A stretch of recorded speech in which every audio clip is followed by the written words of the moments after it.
Hello everyone, welcome to Advanced Knowledge Systems and a warm welcome to AKS IAS Academy, and it offers examination coaching for UPSC, CSC, State Public Service Commission, SSC Combined Graduate Level and CLAT examinations. And about me, I'm Sandeep Bhushan Thumala, and I take up the analysis of the Hindu newspaper that is of today's 24th of April 2021. And throughout my session, I would be emphasizing on the keywords and the key phrases from the Hindu newspaper, wherein we will identify the factual, analytical, and the conceptual questions which will be critical for UPSC prelims perspective. And while you get into the mode of imbibing the keywords and the key phrases in your answer writing for the mains examination, your answers in the mains examination would be precise and concise, and thereby you would score higher marks in the mains examination. So this session at AKS IAS Academy will certainly help you to crack both prelims as well as mains for the year 2021. And before we get into the DNA of the newspaper, we would be focusing at the quote of the day, and the quote of the day says that stay positive, work hard, and make it happen. So definitely you will attain success. So what is the quote of the day is that you should always be positive and work hard, and then success will certainly follow. And now we'll get into the DNA of the newspaper, and the analysis what we would be focusing is about the Pradhan Mantri Garib Kalyan Yojana, which the union government has announced that through the PMGKAY, it would come up with the 5 kgs of food grains, and this 5 kgs of food grains would be provided to the 80 crore beneficiaries for the month of May and June under the Pradhan Mantri Garib Kalyan Yojana. And this PMGKAY of extending through the PMGKAY, the union government extending the announcement of 5 kg of food grains would amount to an outlay of 26,000 crore. But still the union government, keeping in mind of the second wave and the kind of the temporary lockdowns which have been imposed in various states across the country, the union government has decided to go ahead with the providing the 5 kgs of food grains under the Pradhan Mantri Garib Kalyan Anna Yojana. And while saying this, also Mr. Modi has assured that taking into consideration of the reduced, or to make sure that there would be an reduced turnaround time on oxygen supply. Please do understand, on focusing on the turnaround time or reducing the turnaround time on the oxygen supplies across the country, Mr. Modi has assured the states that it will use all the resources, that is even including the railways and the Indian Air Force, and they will deploy all the resources which are there or present with the state and the center to make sure that the oxygen is reached to different corners of the country, and make sure that it would reduce the turnaround time on supplies of oxygen.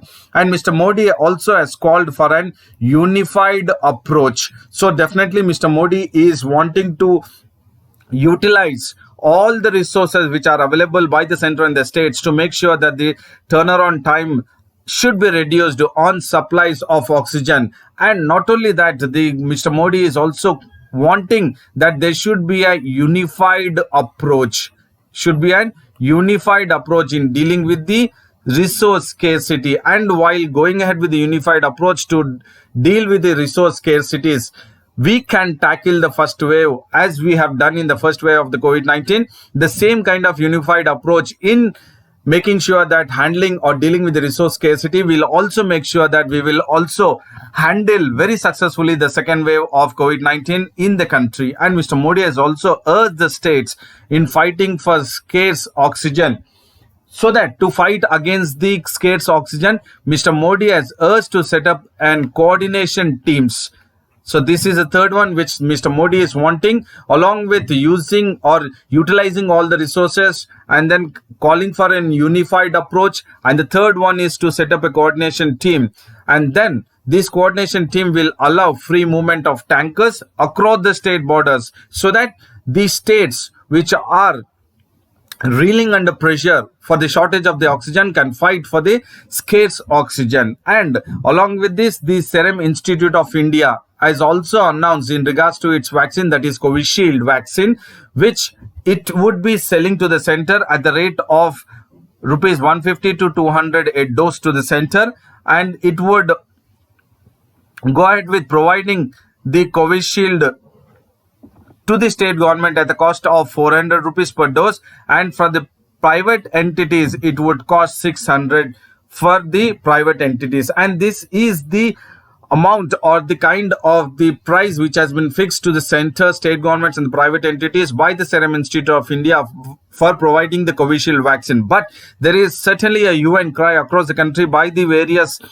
people or else even by the opposition parties that there should be a uniform rates in regards to the vaccine which has been provided by the manufacturing units, pharmaceutical companies to the center and the states, so that the state will not be burdened. Because here in this case, if you look at 400 rupees per dose for the state government, and for the center it is 150 to 200 rupees. So here we can also focus this as in regards to the center and state, how the manufacturing or pharmaceutical manufacturing institutes or manufacturing organizations like Serum Institute of India are going ahead with having a differential rates for the center and the state and also to the private entities. In turn, if you look at the 600 rupees for a dose wherein it is given to the private entities are the one wherein the maximum citizens would be approaching the private entities, and thereby the manufacturing or the pharmaceutical companies would be mostly benefited by the 600 rupees per dose.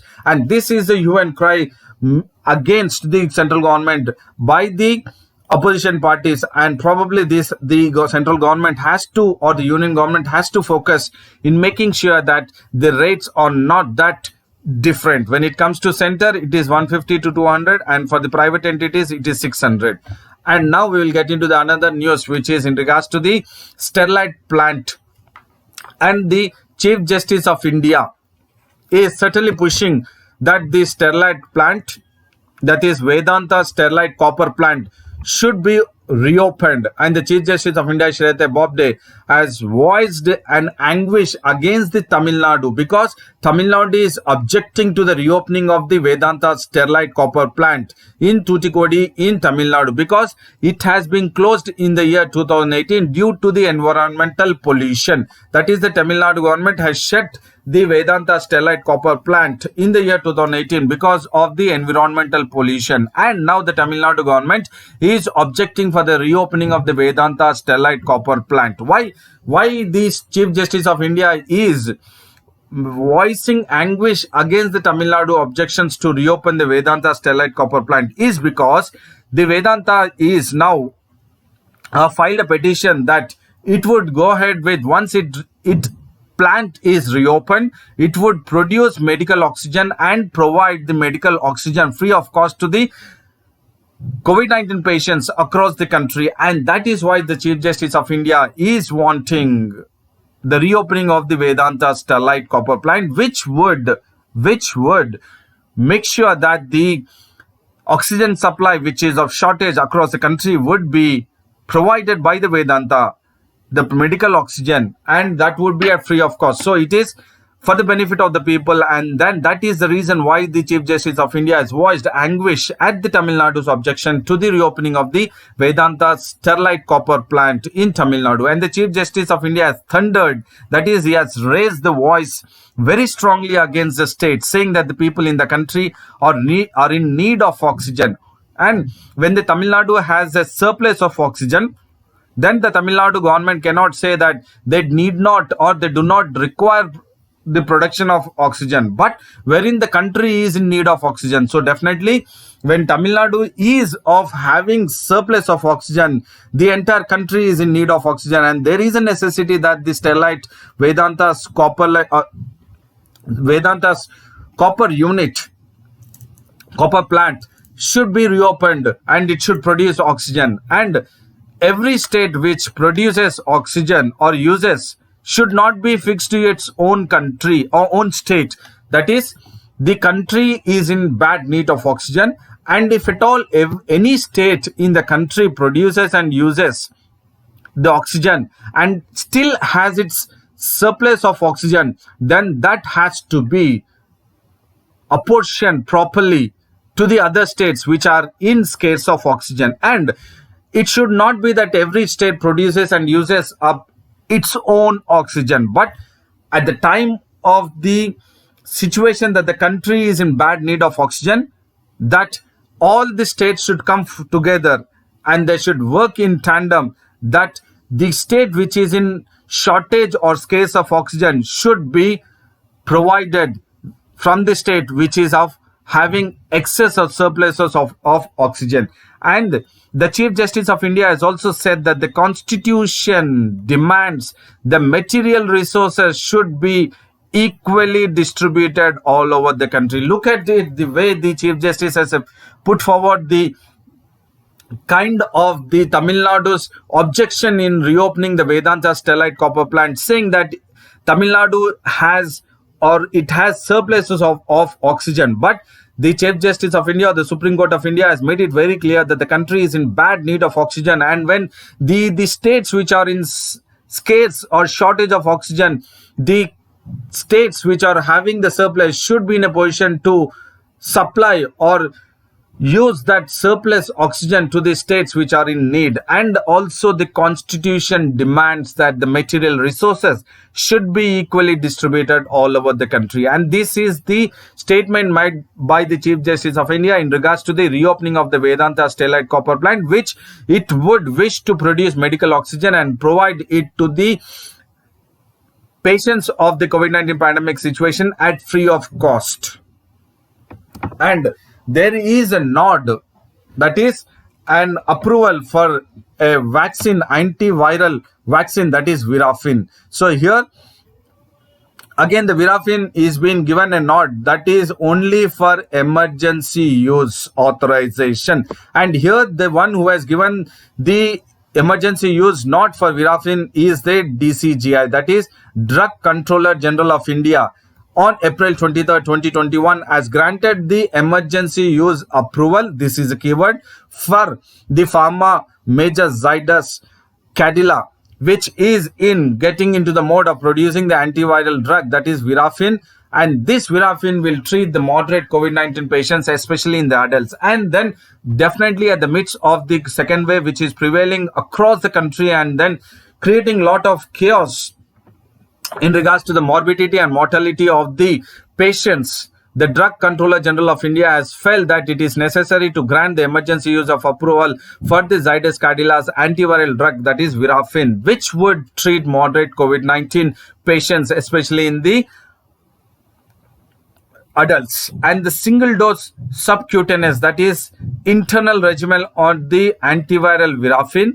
And this antiviral Virafin is also called as pegylated interferon alpha 2b. And this is the keyword which again is crucial for prelims UPSC perspective, that which among the following statements are incorrect or correct in regards to the antiviral Virafin. So antiviral Virafin is also called as a pegylated interferon alpha 2b. And this single dose subcutaneous of the Virafin will make the treatment more convenient for the COVID-19 patients. So definitely the PEG-IFN, that is the antiviral Virafin, that is pegylated interferon alpha 2b, will make the treatment more convenient to the COVID-19 patients.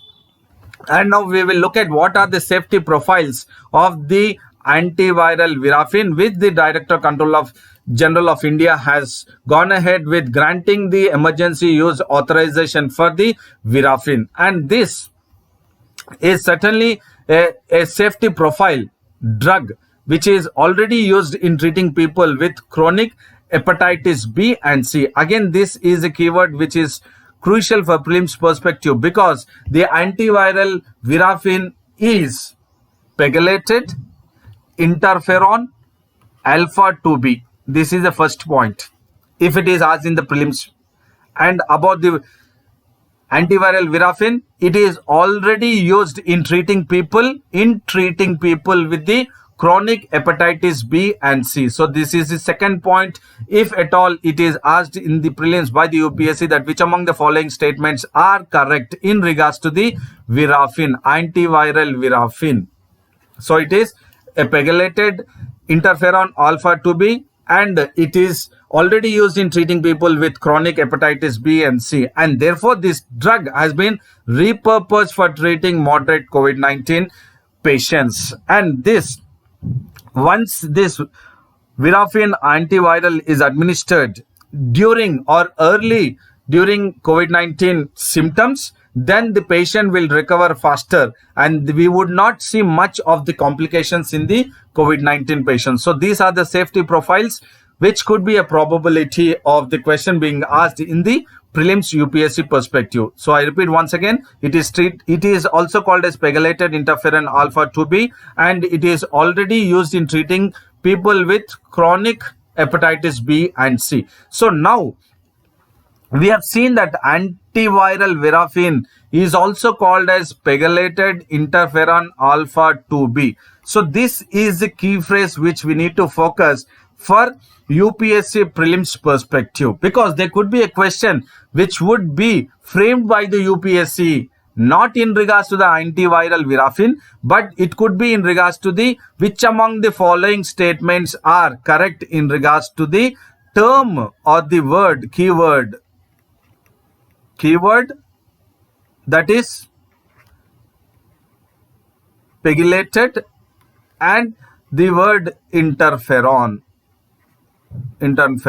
So this could be the question in the prelims, that which among the following statements are incorrect in regards to the pegylated or the term pegylated and interferon. So we will definitely focus from UPSC prelims perspective that we will not miss the keywords, especially focusing that the probability of the UPSC framing the questions on the keyword, especially on pegylated and interferon. And now we will focus, or now we will look at that about pegylated interferon alpha 2b. So we will look at what is pegylation. So pegylation is what? When you look at the alphabets PEG, that means it is polyethylene glycol. Please do understand, it is PEG. Pegylation means it is a process through which polyethylene glycol chains are conjugated, or they are all brought in together to go ahead with making sure that they are formed or forming proteins, peptides and molecules. Please look at it. Pegylation means it is a process through which polyethylene glycol chains are conjugated, they brought in together to form proteins, peptides and molecules. So now we will look at peptides means what? Peptides means it is string of amino acids, which amino acids are the building blocks of proteins. So peptides are what? It is the string of amino acids. It is not amino acid, it is string of amino acids, and amino acids are the building blocks of proteins. So PEG means polyethylene glycol, and these PEG chains are brought in together for proteins, peptides or any molecule, and through the process of pegylation the molecular mass of the therapeutic protein is increased. This is the understanding about the why it is a pegylated interferon alpha 2b, which is an antiviral Virafin. Antiviral Virafin is pegylated interferon alpha 2b. So what do you mean by pegylation? Pegylation, through pegylation, what the molecular mass of the protein is increased. This is the conceptual understanding about the antiviral Virafin, which is also called as pegylated interferon alpha 2b. That means through pegylation process the molecular mass is increased of what? Of the protein is increased, thereby it is used as a alpha 2b, pegylated interferon alpha 2b. And now we will look at in this pegylated interferon. So what is interferon? So when we focus more depth about the key term interferon, interferons are proteins and they are part of the natural defenses, and whenever there are interferons, that means it tells that our immune system that is with germs or cancer cells. That means our immune system is certainly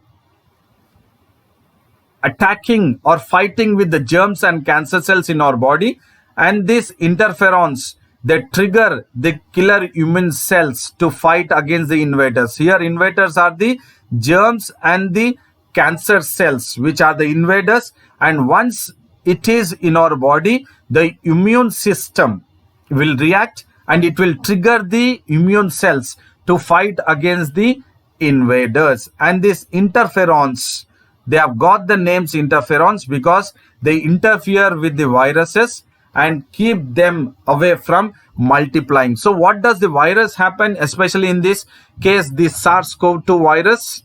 The SARS-CoV-2 virus, in the SARS-CoV-2 virus, it is the spike protein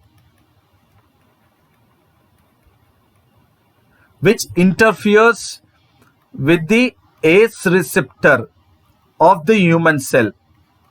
ACE receptor, spike protein of the SARS-CoV-2 virus, it gets attracted or it fuses with ACE receptor of the human cell, and once it fuses with the ACE receptor of the this is a spike protein, and this is the ACE receptor.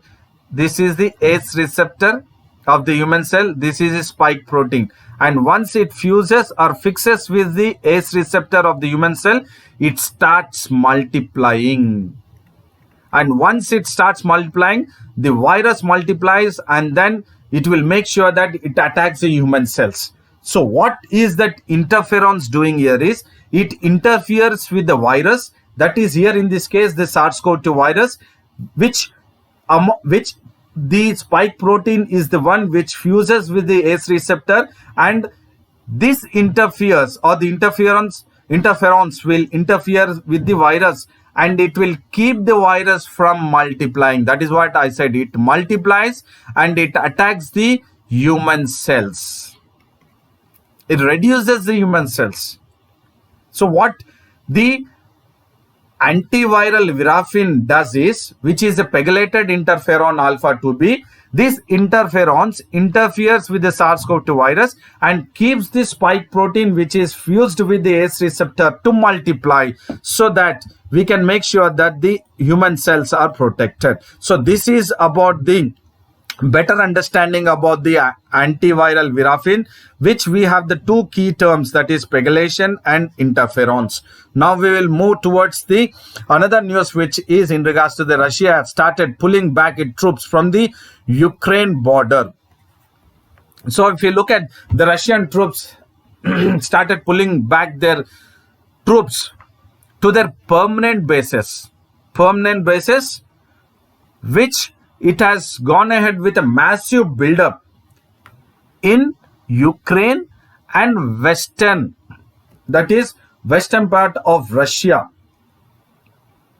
The Russian troops have gone ahead with a massive buildup with their troops in Ukraine and western part of Russia, which borders Ukraine. So Russian troops now have decided that they will certainly pull back their troops to their permanent bases, and the Russian Defense Minister Sergei Shoigu has declared that the sweeping maneuvers, that is, maneuver means it is skill or the kind of troops being deployed, massive deployment by the Russians along the Ukraine and the western Russia, especially even the bordering of Crimea towards Ukraine and the western Russia.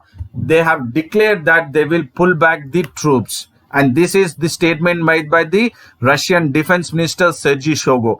And the Defense Minister of Russia has also ordered that the military or the Russian military will pull back the troops to their permanent bases by the deadline, that is May 1st. So in another 1 week, the Russian troops or the military will pull back from the bordering Crimea into Ukraine and the Western Russia part, which again borders Ukraine, the Russian troops will pull back. And this is a statement by the Russian defense minister. And in regards to the defense minister, Russian's defense minister statement that they will pull back the troops by the May 1st of 2021, the Ukrainian president Volodymyr Zelensky has welcomed the announcement. So here we have Russia and again we have Ukrainian. And Ukrainian president has welcomed the announcement, and Ukrainian foreign minister, that is Dmytro Kuleba, has said that we wanted to see that Russian deeds match the Russian words. That means the Russian foreign minister is wanting the statement made by the Russian defense minister to pull back the troops to the permanent basis by May 1st, 2021 would be a reality. That means they do want the Russian deeds to match with the Russian words. That is the statement made by the Russian foreign minister and the Ukraine foreign minister. And the Ukraine foreign minister has also thanked the NATO and the European Union countries for offering a firm and immediate support to Ukraine, that Russia has brought in all their Russian military troops very close to Ukraine along the Crimea and the Western Russia, which borders Ukraine. So they have thanked, that is the Ukrainian foreign minister Dmytro Kuleba has thanked the NATO and European countries for offering a firm and immediate support to Ukraine. That the Russian defense minister has come up with a statement that it will pull back all its troops to its permanent base by the May 1st, 2021. So if you look at here from the map based, the European members, which the Ukrainian foreign minister has thanked the European countries and the NATO forces, North Atlantic Treaty Organization, and the European members which borders Ukraine. Here we can see Sweden, Estonia, Latvia, Lithuania, Poland, Slovakia, Hungary, Romania, Bulgaria, Greece, and then Moldova. All these are the ones which are European Union countries and which have supported Ukraine, that Russia will pull back its troops from Crimea, which borders Ukraine here, and then this part, the western part of Russia, which borders Ukraine. So if you look at here, it is the Crimea. So Crimea is the peninsula. Please do understand. This is again from geography. It is a peninsula of Ukraine, and this peninsula of Ukraine, that is Crimea, which borders Russia. This is Russia along with the entire part is Russia, and it borders Russia. And you have the Crimea, which in 2016 Russia or Vladimir Putin has taken over Crimea from Ukraine, and it has brought Crimea into the Russian Federation, in the year 2016. And thereby there was a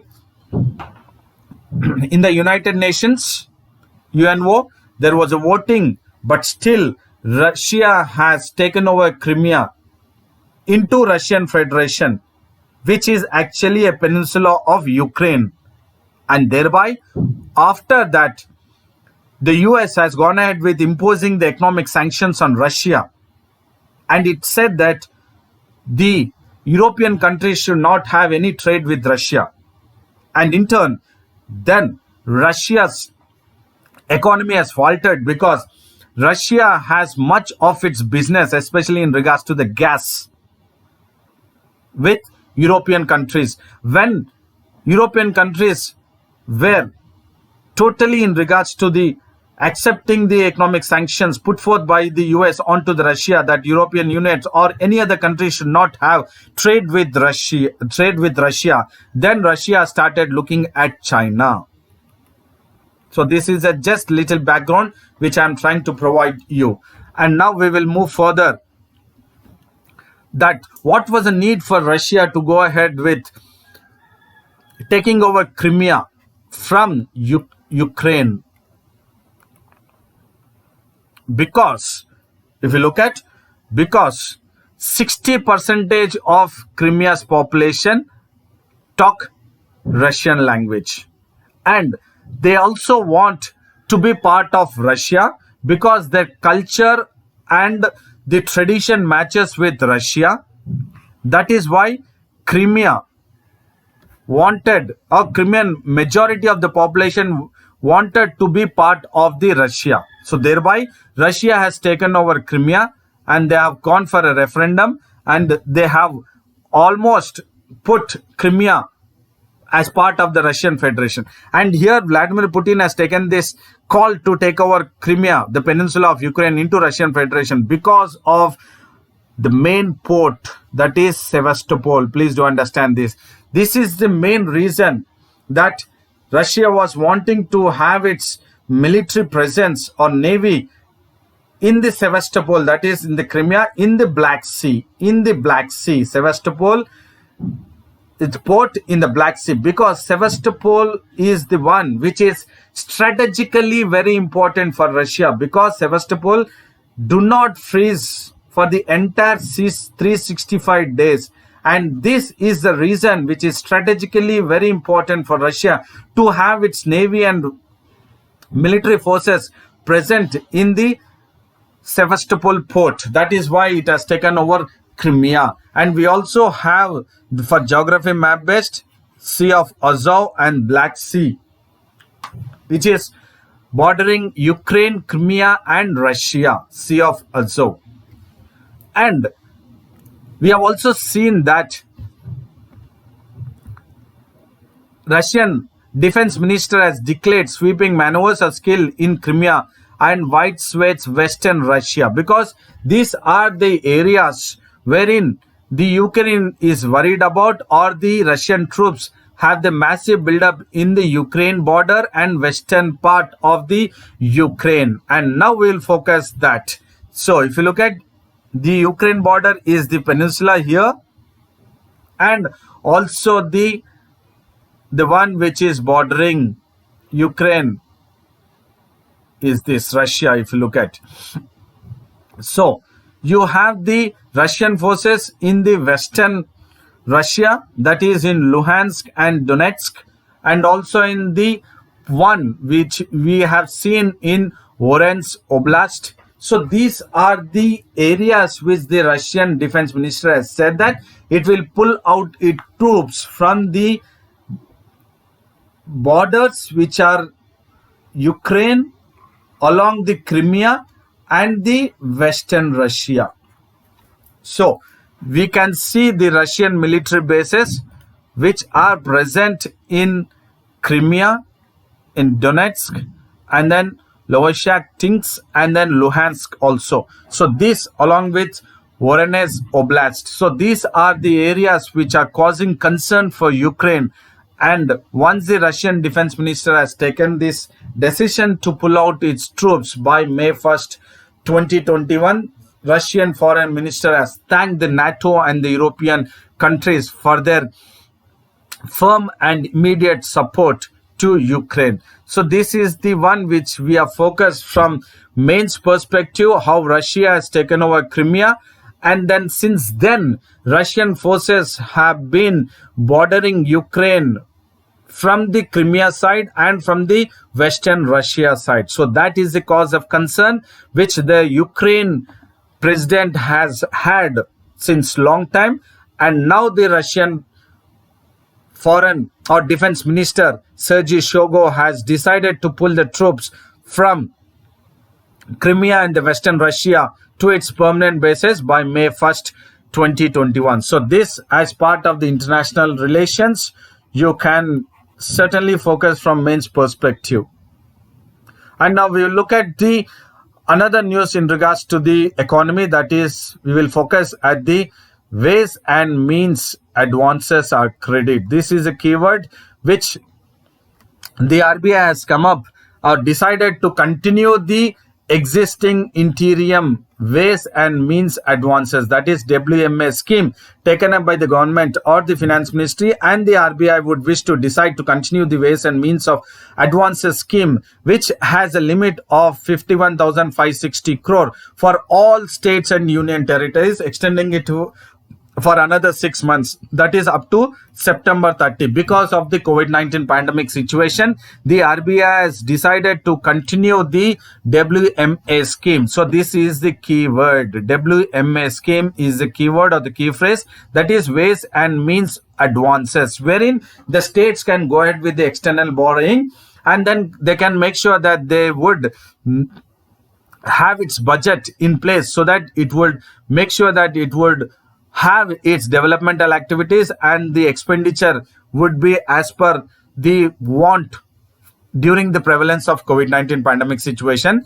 And the RBI has gone ahead with the continuing of the existing ways and means advances based on the recommendation of the advisory committee on the ways and means advances to the state government, which the advisory committee is chaired by Sudhir Srivastava.